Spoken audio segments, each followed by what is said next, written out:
मैं 3 साल से लूसी के यहाँ बीफ नूडल्स खा रहा था। हर कटोरी 25 रुपए की थी। मुझे लगा कि सब लोग उतना ही देते हैं, जब तक कि उस दोपहर तक।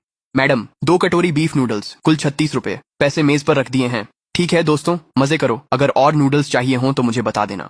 तभी मुझे एहसास हुआ कि वह मुझे ठग रही थी। ओह, जैक आ गए। क्या हुआ? लगता है आज तुम्हें शोरबा कम दिया क्या? एक चम्मच और डाल देती हूँ। लूसी, मैं बस एक बात पूछना चाहता हूँ, उनकी कटोरी कितने की है? वो नए सब कॉन्ट्रैक्टर वाले हैं। 18 रुपए एक कटोरी। क्यों 18? 18 मांस और ऊपर से तला अंडा भी। मेरी 25 वाली में सिर्फ 2 टुकड़े मांस हैं। गजब है लूसी।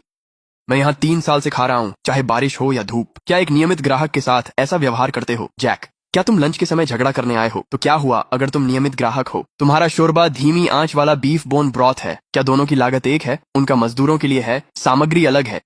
तुम असली धीमी आंच पर पके शोरबे से उसकी तुलना कैसे कर सकते हो? लूसी, क्या तुम्हें लगता है ये मेरा पहला दिन है किसी काम की साइट पर?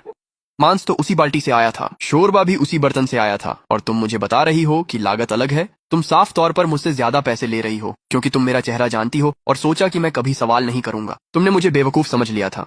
ये सच है, $25 वाले कटोरे में मांस नहीं है और $18 वाले में भरपूर मांस है। यह मालिक तो बड़ा संदिग्ध है। अगर बहुत महंगा लगता है तो यहाँ मत खाओ। तुम तो बस एक साइट पर मटेरियल्स वाले हो जो महीने में कुछ हजार कमा लेते हो, और मुझसे $7 के लिए बहस कर रहे हो। क्या वाकई इतना तमाशा करना जरूरी है? अगर तुम्हारे पास पैसे नहीं हैं तो बड़े आदमी बनने का नाटक मत करो। जाओ अपनी साइट पर जाकर खाओ। कितने कंजूस हो। ठीक है लूसी, ये तुमने ही कहा है। उम्मीद है कि तुम इसे याद रखोगी और बाद में पछताओगी नहीं। मेरी दुकान ठीक मुख्य गेट पर है। मेरे बिना तुम्हें गरम खाना कहाँ मिलेगा? अगर हिम्मत है तो फिर कभी वापस मत आना। क्या मजाक है? वो तो बस एक मटेरियल्स वाला है जो लकड़ी और सरिया संभालता है, लेकिन हमेशा मेरे सामने ऐसे अकड़ता है जैसे कोई बड़ा बॉस हो। बॉस जैक साइड के कुछ क्रू लीडर्स के काफी करीब है। आज आपने उसे सबके सामने शर्मिंदा कर दिया। अगर वे आना बंद कर दें तो आना बंद कर दें। 2 मील के दायरे में मुख्य गेट पर हमारी ही एक बड़ी नूडल शॉप है। इस गर्मी में अगर वे यहाँ नहीं खाएंगे तो क्या करेंगे? क्या वे मीलों चलकर शहर जाएंगे या उस छोटे से दुकान में खाएंगे जो पिछले गेट के पास है और बंद होने वाली है? मैं अभी कह रहा हूँ, कुछ दिन देख लो। भूख लगने पर वो खुद वापस आ जाएगा। इस मालिक के लालच की हद नहीं है। हाँ, क्या वो 3 साल के रेगुलर से भी ऐसा करेगी? हमें भी कमाना चाहिए, नहीं तो अगली बार हमारे साथ भी धोखा होगा। जो भी हो, वैसे भी हम इस आधे महीने के बाद जा रहे हैं। पैसे दो और वापस काम पर लग जाओ। अगली बार फिर आना। उस नूडल शॉप की नींव में दरार तो पहले ही पड़नी शुरू हो गई थी। तुम सब आपस में क्या फुसफुसा रहे हो? क्या नूडल्स भी चुपचाप नहीं खा सकते? अगर तुम्हें लगता है मैं महंगी हूं तो दोपहर में कहीं और जाकर खा लो। इस मुख्य गेट के आसपास मुझसे तेज कौन सर्व करता है? किसका शोरबा ज्यादा गाढ़ा है? लूसी, बात वो नहीं है। जैक हर दिन यहाँ खाता है। तुम उसे 2 टुकड़े मांस देती हो, लेकिन सब कॉन्ट्रैक्टर्स को आधा कटोरा भर देती हो। कोई भी अपने साथ धोखा महसूस करेगा। धोखा?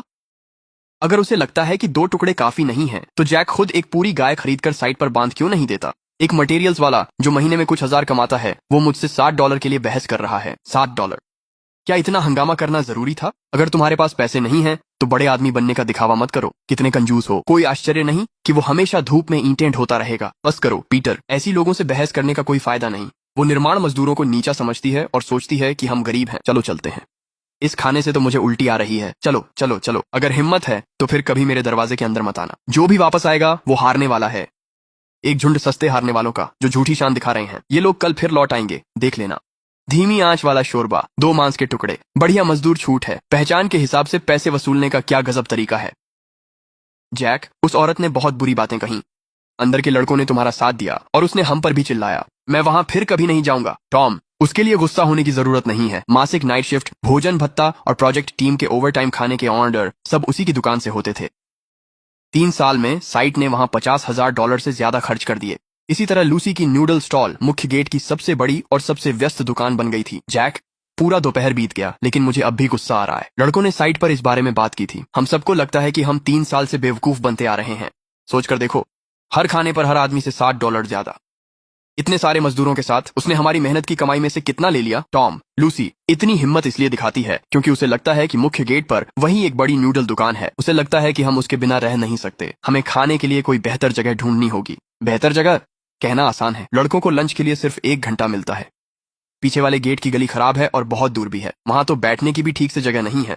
क्या क्या हमें शहर जाना चाहिए? पीछे वाला गेट दूर है, लेकिन इसका मतलब ये नहीं कि कोई मौका ही नहीं है। टॉम, दोपहर में छुट्टी पर जा रहे सभी टीम लीडरों से कह दो कि मुख्य गेट पर ना जाएं। आज रात हम पीछे वाले गेट की जांच करेंगे। क्या वहां कोई और बीफ नूडल की दुकान नहीं है? अरे लूसी, सुना है लंच में तुम्हारा उस मटेरियल वाले जैक से झगड़ा हो गया था। काफी बुरा सुनाई दिया। झगड़ा हो गया था? उसने खुद ही बुलाया था। कोई नौजवान मजदूर मेरे दामों पर सवाल उठा रहा था। तो क्या हुआ अगर मैं लोगों से अलग अलग दाम लेती हूँ? अगर मैं उससे पैसे निकाल सकती हूँ तो वो उसकी समस्या है। लूसी, जैक अभी भी मटेरियल्स वाला है। तुमने अभी अभी सब कॉन्ट्रैक्टर्स के साथ वो $18 वाली डील की है। अगर जैक तुम्हारे पीठ पीछे कोई गड़बड़ कर दे और रेगुलर कस्टमर आना बंद कर दें तो सारा खाना जो तुमने स्टॉक किया है। हाँ, मुसीबत। किस चीज से? डेविड, मैं इस सड़क पर 1-2 साल से नहीं, उससे भी ज्यादा समय से हूँ। इस जॉब साइट के चारों ओर देखो। मेरे अलावा किसके पास इतनी बड़ी दुकान और ऐसी रसोई है जो सैकड़ों भूखे मजदूरों को संभाल सके? क्या वे लोग पीछे वाले गेट पर अन्ना की बीफ नूडल शॉप पर निर्भर करेंगे? वे दोनों बच्चे तो मुश्किल से किराया भर पाते हैं। चिंता मत करो, जैक तो बस बड़ी बड़ी बातें कर रहा है। इस गर्मी में 3 दिन दो, वो और वो मजदूर सब यहीं वापस आ जाएंगे। जैक, तुम हमें यहाँ क्यों लाए हो? इस पीछे वाले गेट पर तो कोई भी नहीं है। इस गर्मी में तो प्यास के मारे जान निकल रही है। हाँ, दोपहर के खाने में उस औरत ने हम पर चिल्ला दिया और मैं अब भी नाराज हूँ। $25 में एक कटोरा, उसमें भी मुश्किल से नूडल्स और सिर्फ पानी जैसा सूप। हम पहुंच गए दोस्तों। दोपहर में मैं तुम्हें गलत जगह ले गया था। आज रात का खाना मेरी तरफ से है। चलो ऐसी जगह खाते हैं जहां लोगों के साथ इंसानों जैसा व्यवहार किया जाता है। जैक, ये जगह सही है ना? ऐसा लग रहा है जैसे ये बंद होने वाली है। कहीं ये भी कोई धोखा तो नहीं है? खाने के बाद पता चल जाएगा। लूसी ने तो कहा था कि उसके बिना हमें मिट्टी खानी पड़ेगी, है ना? आज हम कुछ अलग ट्राई कर रहे हैं। जेंटलमैन, नूडल्स खाने आए हैं, कृपया बैठिए। मैं आपके लिए पानी लाता हूँ। दोस्तों, कहीं भी बैठ जाओ। यहाँ के नूडल्स ताजे हाथ से बनाए जाते हैं, बिल्कुल ताजे।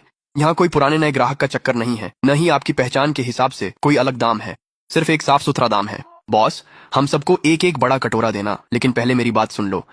अगर मांस कम या शोरबा बेस्वाद हुआ तो पैसे नहीं देंगे। हम ईमानदार हैं, चाहे नया हो या पुराना, सबको बराबर हिस्सा मिलता है ना? पानी उबालना शुरू करो। ये $18 का कटोरा है। इतना सारा मांस देखो। लूसी के $25 वाले कटोरे से तुलना करो तो दिन रात का फर्क है। तो लूसी ने 3 साल में हमसे कितने पैसे ले लिए? बॉस, ये अच्छा है। स्वाद, मात्रा, शहर में ऐसा दूसरा ठिकाना नहीं मिलेगा। खुशी है कि तुम्हें पसंद आया भाई। मेरे पिता नूडल दुकान चलाते थे और कहते थे कि कारोबार में ईमानदारी अनिवार्य है। तुम लोगों के साथ भेदभाव नहीं कर सकते, चाहे अजनबी हो या नियमित ग्राहक, सबको बराबर मात्रा मिलती है। बॉस, अब से हम रोज यहीं खाएंगे। अब उस मेन गेट वाली औरत की बकवास नहीं सुनेंगे। सज्जनों, हमारे समर्थन के लिए धन्यवाद, लेकिन मुझे डर है कि आप लोग ज्यादा दिन यहाँ नहीं खा पाएंगे। हम अगले हफ्ते बंद कर रहे हैं। बंद कर रहे हैं? मैडम, आपका खाना बहुत अच्छा है। जब नूडल्स इतने अच्छे हैं तो आप दुकान क्यों बंद कर रही हैं? सच कहूं तो ये पिछला गेट बहुत छुपा हुआ है। हमें शायद ही कोई ग्राहक यूं ही आ जाता है। हम 6 महीने से खुले हैं और ज्यादातर महीनों में किराया भी नहीं निकल पाता। किराया अगले सोमवार को देना है और मकान मालिक उसे बढ़ाना चाहता है। हम वाकई अब और नहीं चला सकते। हम सामान समेट रहे हैं और घर वापस जा रहे हैं। ये मेरी गलती है। मैंने अपने पापा की दी हुई कला को बर्बाद कर दिया। हम मुख्य गेट वाली दुकान की तरह लोगों से अलग अलग पैसे नहीं लेना चाहते या ग्राहकों को मिलावटी शोरबे से धोखा नहीं देना चाहते, लेकिन ईमानदारी से व्यापार चलाना इतना मुश्किल क्यों है? माइक, अगर मेरे पास तुम्हारी दुकान बचाने और सैकड़ों मजदूरों को यहाँ लाने का रास्ता हो तो क्या तुम रुकोगे? भाई, क्या ये सच है? हर दिन सैकड़ों? इस पिछवाड़े के गेट के पास तो कोई इंसान भी नहीं दिखता। मुझे अपना परिचय देने दीजिए। मैं जैक हूँ, प्रोजेक्ट टीम के लिए सामग्री खरीदने वाला। पीछे का गेट भले ही खाली दिखता हो, लेकिन उस काम की साइट के अंदर सैकड़ों भूखे मजदूर हैं जो मुख्य गेट पर लुटने से तंग आ चुके हैं। बिल्कुल सही। बॉस, अगर आप टिके रह सकते हैं तो हमारी साइट पर सैकड़ों लोग हैं जिन्हें खाने की जरूरत है। हमारे पास मदद करने के तरीके हैं। गुणवत्ता और स्थिर दाम से ग्राहक खुद आएंगे। कर्मचारियों की मौखिक शिकायतों पर लॉजिस्टिक्स नियमों के तहत अब सभी शिकायतों की फाइलिंग अनिवार्य है।